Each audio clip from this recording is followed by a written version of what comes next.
தமிழகம் வெற்றி நடை போட்டால் நாங்கள் அரசியலுக்கு வந்திருக்க மாட்டோம். சென்னை விமான நிலையத்திலிருந்து கோவை செல்லும் முன் மக்கள் நீதி மய்ய தலைவர் கமலஹாசன் பேட்டி. ரஜினி அரசியலுக்கு வர வேண்டும் என்பது ரசிகர்கள் விருப்பம். ரஜினி எடுத்த முடிவு அவரது விருப்பம். அதில் கருத்து சொல்ல விரும்பவில்லை. ரஜினிக்கு வெளியிலிருந்து அழுத்தம் வந்துவிடக்கூடாது. தேர்தல் பிரச்சாரங்களுக்கு செல்லும் போது மனதிற்கு திருப்தியாகவும் சந்தோஷமாகவும் உள்ளது. மக்களிடம் அரசியல் வாக்குறுதி தருவார்கள். ஆனால் செல்லும் இடமெல்லாம் மக்கள் எங்களுக்கு வாக்குறுதி தருவது மகிழ்ச்சியாக உள்ளது. திட்டமிடாத இடங்களிலும் கூட்டமாக வந்து நிற்கிறார்கள். மக்கள் தரும் வாழ்த்தாக கருதுகிறேன். சட்டமன்ற தேர்தல் முடிவு மக்கள் நீதி மய்யத்திற்கு சிறப்பாக இருக்கும். திரையரங்கில் 50% இடங்கள் கொண்டு நடத்த எடுத்த முடிவு ஆரோக்கியமானது. திரையரங்கு தொழிலும் நடக்க வேண்டும். அரசு மக்கள் ஆரோக்கியத்தையும் கவனம் செலுத்துவதும் நல்லது. சசிகலா வருகைக்கு பின் தமிழகத்தில் மாற்றம் இருக்குமா என்பது தெரியாது. நான் தருவது இலவசம் கிடையாது. அரசு மக்களுக்கு செய்யும் முதலீடு. வீட்டிற்கு மின்சாரம், போக்குவரத்து வசதி தருவது போல் அரசு சொத்து மக்கள் 2 பேரும் அப்படித்தான் பாதுகாக்க வேண்டும். கல்லூரி மாணவர்களுக்கு அரசு இலவசமாக டேட்டா தருவது நல்லது. தமிழகம் வெற்றி நடை போட்டிருந்தால் நாங்கள் அரசியலுக்கு வந்திருக்க மாட்டோம் என கூறினார்.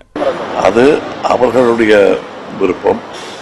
அவர் எடுத்த முடிவு நண்பர் ரஜினியுடைய விருப்பம். இதில் நம்ம ஒன்றும் குறுக்க போந்து ஒன்றும் சொல்ல முடியாது. அவர்களுக்கு ஆன உரையாடல். அதில் வெளி பிரஷர் ஒன்றும் வந்துடக்கூடாது அவருக்கு.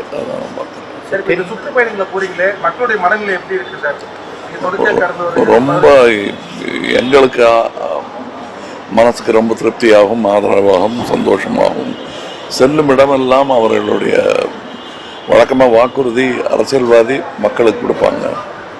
இங்கே மக்கள் எங்களுக்கு வாக்குறுதி கொடுத்துக்கிட்டு இருக்காங்க. ரொம்ப சந்தோஷமாக இருக்கு. நாங்கள் திட்டமிடாத இடத்தெல்லாம் கூட கூட்டமாக நிற்கிறாங்க. அது எங்களுக்கு அவர்கள் சொல்லும் வாழ்த்தாகவே நாங்கள் நினைக்கிறேன். தேர்தல் முடிவில் எப்படி இருக்கும்னு நினைக்கிறீங்க?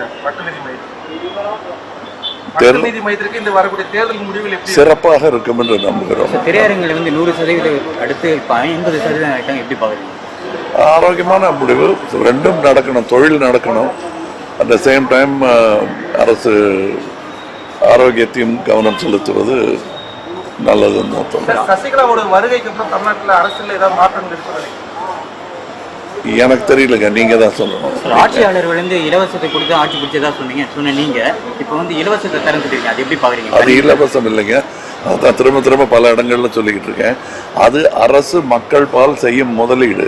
எப்படி வீட்டுக்கு எலக்ட்ரிசிட்டி கொடுக்குறோன்னு சொல்றாங்களோ, எப்படி டிரான்ஸ்போர்ட் கம்பெனிகள் நடத்துகிறார்களோ, அது அரசு சொத்து, மக்கள் சொத்து. 2 பேரும் அது அவ்வாறாகவே பாதுகாக்க வேண்டும். அது அவர்களுக்கு கொடுக்கப்படும் இலவசம் அல்ல. அரசு கல்லூரி மாணவர்களுக்கு, சுயநிதி கல்லூரி மாணவர்களுக்கு இலவச டேட்டா அறிவிச்சிருக்காங்க. திரும்ப 2 டேட்டா ஆன்லைன் பாக்கெட்டில் படிக்கிறதுக்காக அரசு 2 GB டேட்டாவை கொடுத்துருக்காங்க. நல்லது, கொடுக்கட்டும். வெற்றி நடை போடுகிறதா தமிழகம்? உங்களுடைய கருத்து என்ன? இல்லை வெற்றி நடை போட்டுதான் நாங்களாம் வந்திருக்கவே மாட்டோம். போன்று உங்களை சுற்றி நடக்கும் செய்திகளை நீங்கள் தெரிந்து கொள்ள சப்ஸ்கிரைப் செய்து பெல் ஐகானை கிளிக் செய்து எங்களோடு பயணியுங்கள். மறக்காமல் லைக், ஷேர், கமெண்ட் செய்யுங்கள்.